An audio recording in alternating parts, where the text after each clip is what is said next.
Halo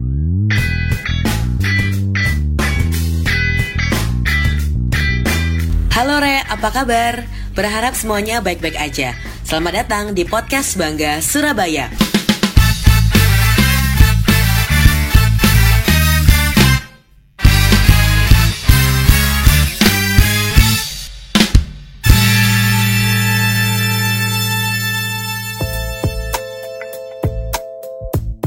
Kali ini Podcast Bangga Surabaya bakal ngobrol bareng salah satu pasien COVID-19 yang sudah dinyatakan sembuh atau negatif dari virus COVID-19.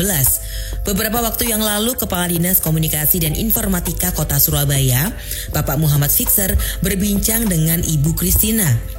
Kira-kira gimana sih perjuangan Bu Christina melawan COVID-19 dan bagaimana juga perjuangan perangkat rumah sakit dalam menangani pasien COVID-19?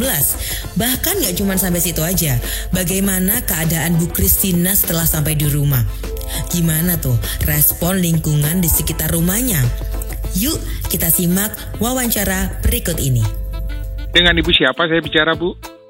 Saya Ibu Christina. Bu Christina, iya. Bu Christina, bagaimana kondisi Ibu saat ini ya, yang sudah sehat ini? Saya sehat, puji Tuhan, bisa beraktivitas biarpun terbatas ataupun pelan-pelan. Oke, Ibu. Berapa lama Ibu mendapatkan perawatan medis, Bu? Jadi perawatan medis itu mulai tanggal 9 sampai tanggal 25 atau 18 hari, 11 hari di Rumah Sakit Mitra Keluarga, 8 hari di Rumah Sakit Dr. Sutomo, Surabaya. Bu, bagaimana Ibu memutuskan sampai Ibu tuh bisa melakukan pemeriksaan? Sebenarnya Ibu merasakan apa ya sebelumnya ya? Jadi begini, saya mulai merasakan sakit itu tanggal 3 sampai dengan tanggal 9 bulan Maret. Bulan Maret, oke. Badan-badan patah, panas, tapi nafsu makan masih ada. Saya makan banyak, saya minum banyak, dan saya melakukan aktivitas dengan kondisi yang memang panas. Itu Ibu berusaha untuk melawan itu atau memang bagaimana, Bu? Ya, yang pertama bahwa saya memang melawan dan memang tuntutan pekerjaan. Oke. Iya, tanggal 9 saya setelah pelayanan saya memutuskan untuk ke Rumah Sakit Mitra Keluarga Surabaya dan di UGD semua dilaksanakan protapnya lah dan saya dirawat di sana. Yang megang yang pertama dokter internis, dokter penyakit dalam, selama 5 hari. Lalu karena panas sudah turun, tapi posisi mual sudah berkurang, tapi tetap sakit semua badan. Tapi saya tidak batuk ataupun flu, bersih dari itu. Nah, posisi mulai tanggal 9 itu memang sudah tidak nafsu makan, tapi saya paksa makan dengan kondisi apapun. Dan saya tahu memang makan itu kan sangat dibutuhkan kalau sakit. Tanggal 9, 5 hari dipegang internis, hari yang ke-6 dipegang oleh ahli paru. Mulailah proses kejelasan sakit itu. Pertama, dada kanan itu ada abu-abu gitu, tapi bisa dibereskan dengan terapi dari Rumah Sakit ada Mitra Keluarga. Tetapi yang kiri semakin hari 2 kali itu semakin memburuk. Dia berbentuk embun, terus nutup itu. Lalu dokter paru di Rumah Sakit Mitra Keluarga itu memberikan rujukan ke Rumah Sakit Dr. Sutomo karena dia juga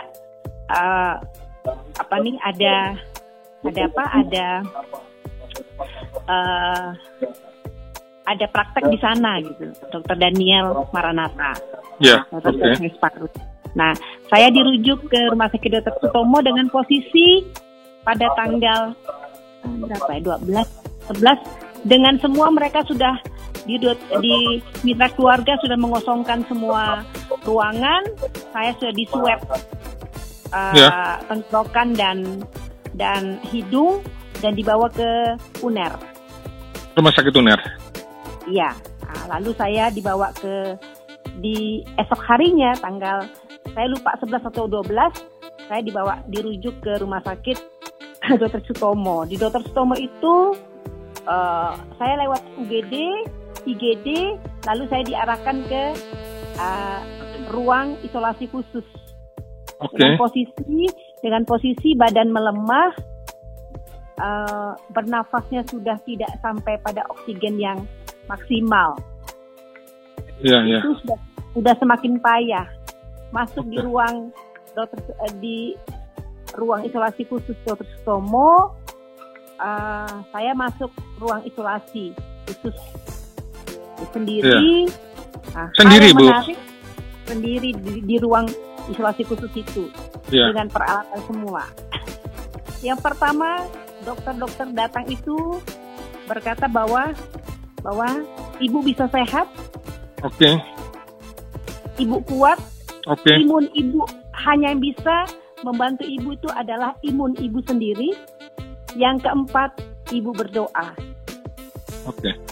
Pak Fisher, saya mau bilang bahwa saya sangat bersyukur dokter-dokter Sutomo maupun saya ini lagi nangis dan sedih sekali. Merasakan bagaimana mereka menyampaikan kepada pasien itu sungguh luar biasa.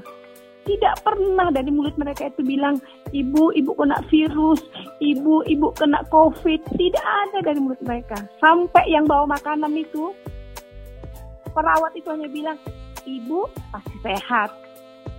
Ibu makan banyak, ibu minum banyak, ibu harus imun ibu yang membentengi ibu. Tidak pernah mereka bicara tentang virus apapun juga. Proses 5 hari yang luar biasa, berat, sungguh luar biasa. Saya dimasukkan ke ruang yang tidak ada peralatan lagi, tapi masih di ruang isolasi khusus. Di hari yang ke-8, saya keluar, tapi bahasa dari ahli medis itu hanya ke suami saya. Ibu sudah sehat, ibu boleh pulang. Baru saya tahu dari dokter yang di samping saya, ibu sudah negatif COVID-19. Itu yang luar biasa. Saya mau sampaikan bahwa mereka begitu membentengi pasien untuk tenang di dalam dan yakin bahwa imun pasien itu bisa kuat, bisa pulih dan yakin atas diri mereka sendiri.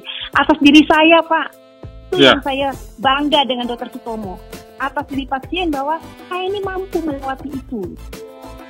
Lalu testimoni itu juga saya sampaikan bahwa saya menyampaikan terima kasih pada Pemprov, Pemkot untuk apa yang sudah saya terima.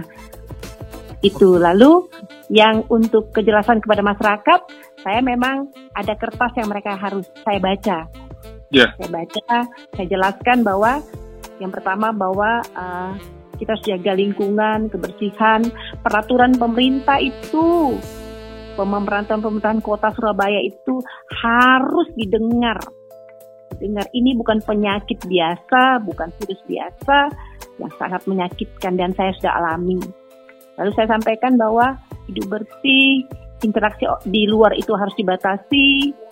Lalu juga saya sampaikan bahwa para medis memang berbuat, tapi mereka juga manusia. Jangan masyarakat yang membuat kotor untuk hidup mereka sendiri, yang membuat para medis jadi susah, maupun pemerintahan Surabaya ataupun Provinsi Jawa Timur. Lalu saya sampaikan bahwa semua anak muda, jangan keluyuran. Kalian adalah karir COVID-19 itu. Di rumah saja minum kopi ataupun juga. Saya hanya mau bilang bahwa semua Tuhan yang akan bebaskan wabah ini bersama dengan masyarakat Surabaya. Tidak ada yang lain. Oke. Begitu saya sampaikan terima kasih untuk Bu Risma. Saya bebas, saya baik, sungguh luar biasa, RT RW yang tidak meminggirkan keluarga saya. Aduh, luar biasa, baik sekali. Polisi, dinas puskesmas Bangkingan. Saya di Bangkingan, Pak. Oke. Datang baik, aduh. Suami saya, anak-anak saya, semua diperhatikan. Dan saya sangat bersyukur sebagai warga penduduk Surabaya. Karena pemimpinnya yang memberikan kejelasan kepada bawahan. Dan bawahan melakukannya untuk masyarakat, khususnya saya lah sebagai pribadi dan keluarga. Sungguh luar biasa, Pak Victor. Itu saya mau sampaikan, saya mau bilang waktu Bu Feni, saya bilang, Bu, bilang sama Bu Risma, makasih ya, RT RW-nya baik kali dengan kami keluarga puskesmas, baik sekali. Saya tidak tersudutkan, tidak tersingkirkan, tapi malah mereka buat yang membuat kami ada bagian dari mereka dan tidak ditiadakan. Itu saja Pak Victor saya mau sampaikan. Makasih Bu Risma, wali kota yang baik. Makasih pemerintahan yang ada di daerah Sakar Santri Bangkingan yang sungguh luar biasa. Sampai saya bilang sama RT saya, Pak Henry, matur nuwun. Bu, nggak apa-apa, Bu. Apa mau terima wabah? Mau terima sakit, gitu. Itu saja Pak Victor. Ada yang lagi nih, Kak? Baik, saya kira Ibu sudah sampaikan semua hal ya. Nanti akan kami olah yang Ibu sampaikan. Jujur Ibu menceritakan, saya ikut merinding, Bu. Saya terima kasih untuk waktunya Ibu ya. Bu, kita semua berdoa semoga kita semua selalu sehat. Kota yang kita cintai ini segera selesai dari wabah ini. Ibu, sebelum saya tutup, apakah tadi Ibu sudah sampaikan pesan-pesan juga ke warga kota, kepada anak-anak muda? Bu, Ibu selama, boleh nggak saya tahu Ibu di ruang isolasi itu? Itu Ibu lakukan apakah Ibu ada lakukan aktivitas atau tidak? Atau terus Ibu ada minum obat apa kira-kira ya? Artinya yang dikasih itu jus atau minuman apa, makanan apa gitu loh Bu? Boleh saya tahu itu? Ya, saya mau sampaikan Pak Victor, makanan yang seperti di rumah. Telur, dadar, semua seperti di rumah. Saya adakan. Lalu tidak ada jus, tapi semua yang namanya vitamin, gempuran obat, dan teristimewa memang semangat dari pasien. Itu kalau nggak ada semangat dari pasien tidak ada.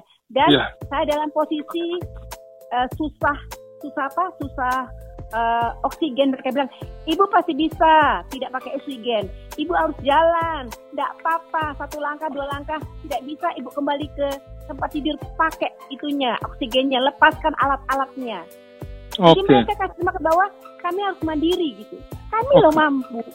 Jadi saya merasakan, maaf ya Pak, dokter Stomo bilang bahwa pasien itu bisa melawan COVID-19. Tidak ada yang tidak bisa dilawan tuh COVID-19. Pasti berhasil. Itu yang saya lihat luar biasa. Jadi makanan biasa, semua kami terima. Air minum, semua buah-buahan. Tapi tidak pernah jus. Mungkin juga kalau jus bisa basi kali ya. Saya lupa. Kami dikasih pagi, siang, malam susu putih. Susu, Kalau obat itu luar biasa lah. Tapi kalau obat itu Pak Victor tidak pernah siang.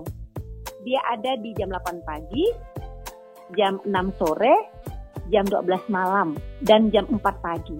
Saya nggak tahu posisi mengapa sampai dikondisikan seperti itu. Tapi saya pikir ya itu medis ya.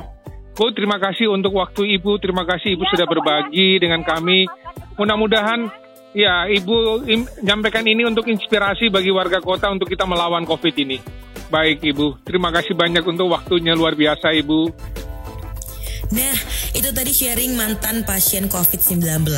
Jadi kalau Mimin highlight ya, salah satu yang penting dalam proses penyembuhan adalah niat dan tekad dari diri kita sendiri. Gak cuman itu aja, beberapa waktu yang lalu Wali Kota Surabaya Tri Risma Harini juga memberikan pesan untuk warga Surabaya yang dikategorikan ODP atau ODR. Kira-kira hal apa aja nih yang harus dilakukan? Yuk kita simak bersama. Berharap bagi seluruh warga kota yang dikategorikan ODP ataupun ODR yang sudah diperiksa hasilnya 52 orang dan itu ternyata negatif. Saya berharap juga yang sudah sembuh, meskipun dia kemarin positif, yang sudah sembuh saya berharap bisa menjaga staminanya dengan cara beristirahat cukup, minum vitamin B dan C yang cukup, kemudian makan sayur dan buah-buahan, dan serta tetap menjaga higienitas dari tubuh kita. Saya berharap tetap menggunakan masker, kemudian menjauhi kerumunan atau minimal kalau di rumah jaraknya lebih dari 1,5 meter. Kemudian segera juga kontrol rutin tetap di puskesmas ataupun rumah sakit yang sudah dirujuk, dan juga tadi saya sampaikan menjaga kebersihan. Saya berharap tetap menggunakan masker dan kalau bisa menggunakan kacamata meskipun bukan kacamata baca, tapi untuk menjaga supaya tangan kita tidak menyentuh kondisi mata, mulut, dan hidung. Nah, kemudian kalau batuk, saya berharap tidak tidak melepas batuknya, tapi menutup. Kalau ada masker bersyukur lebih bagus, tapi kalau tidak ada tolong ditutup dengan siku tangannya. Nah, kemudian yang berikutnya saya berharap selalu menjaga kebersihan tangan dan muka kita supaya tidak terkontaminasi lagi dengan virus. Yang penting adalah tubuh harus kuat, daya tahan tubuh. Saya akan berusaha memberikan, silakan nanti saya nggak tahu karena tersebar, bisa sekali waktu datang di balai kota, kami ada putih telur yang bisa digunakan untuk daya tahan tubuh. Kemudian juga ada jamu koka yang kita buat untuk daya tahan tubuh pula. Jadi saya berharap Bapak Ibu bisa menjaga kesehatan dan stamina tubuh. Itu pesan dari Bu Risma Yore. Jadi buat kamu sekarang yang sedang menjalani masa karantina atau yang sedang melaksanakan work from home, WFH gitu ya. Buat yang udah nahan pengen keluar rumah karena sudah cukup bosan juga, kurang lebih 3 minggu di rumah terus, tetap bersabar ya. Bahkan saat ini juga sudah digencarkan, ini dilakukan tracing atau melacak warga yang pernah kontak langsung dengan pasien COVID-19 oleh Dinas Kesehatan pemerintah Kota Surabaya. Hal ini dilakukan untuk menekan laju penyebaran virus COVID-19 agar tidak semakin luas. Yuk kita sama-sama doakan ya supaya pandemik ini segera berakhir dan kita semua bisa kembali beraktivitas seperti semula. Pastinya tetap jaga kesehatan dengan rutin mengkonsumsi makanan sehat, kemudian jangan lupa juga buat minum vitamin, dan pastinya jangan lupa berjemur ya, dan tetap jaga kebersihan. Mimin pamit undur diri, sampai jumpa di podcast Bangga Surabaya berikutnya.